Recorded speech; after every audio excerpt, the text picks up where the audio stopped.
As we adjust to life with the new coronavirus around us, our behaviors and habits are quickly changing.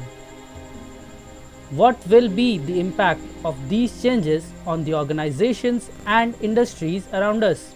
We broadly see three business categories. Number 1, the winners sector that will be in benefit. Number 2, the losers sector that will suffer. Click on the I button for viewing both sectors. Number 3, the in-betweeners, sectors that could go either way, depending on how they respond. The third category is most interesting, as action they take now will move them into one of the first two categories.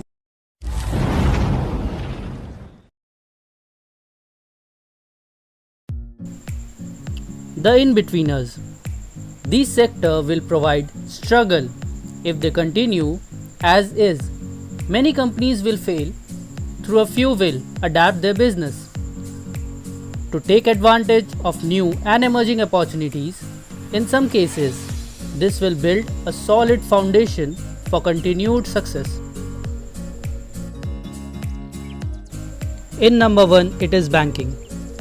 Most banks will lose money as individuals and businesses struggles to pay back loans. If the world economy enters a recession, which seems very likely, the market for financial product will also fail. Banks can, however, generate goodwill with businesses that need assistance and create relationships with new customers.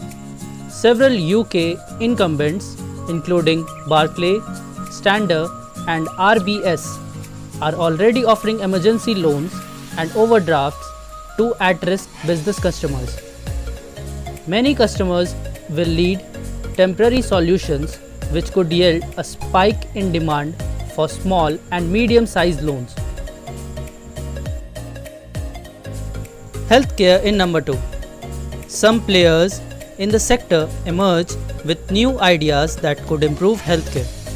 Others will be pushed past breaking points and will never return. Chinese digital firm Baidu is among those that has been quick to innovate. It launched a flight phenomena app to help the public get accurate and useful information about the epidemic in real time.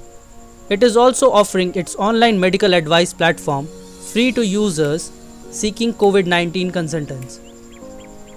That has seen over 1 lakh plus doctors across China responding to 10 of millions inquiries. Baidu has also released an intelligent healthcare unit that responds to common questions through a conversation chatbot.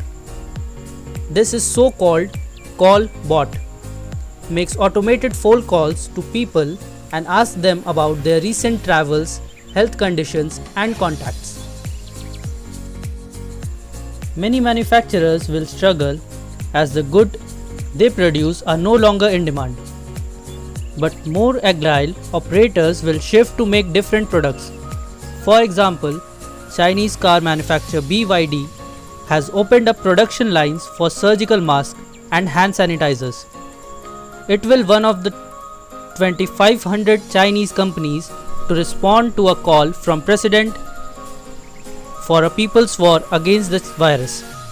GM, Ford and Tesla are thinking about producing ventilators.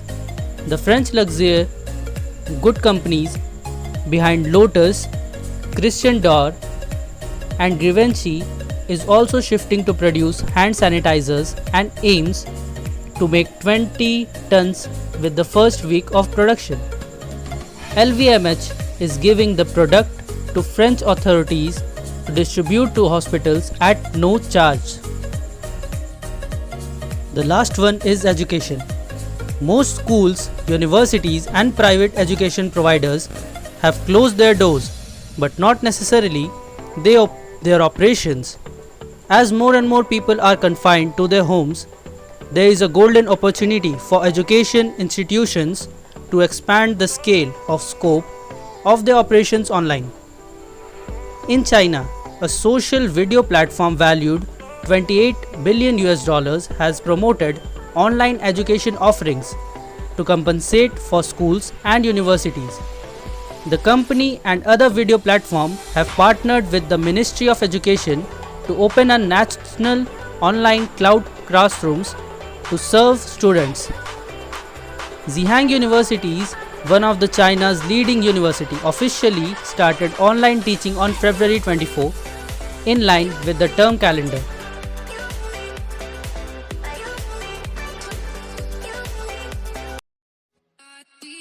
If you like this video, do comment and subscribe below for latest updates. Till now, thanks for watching and goodbye for now.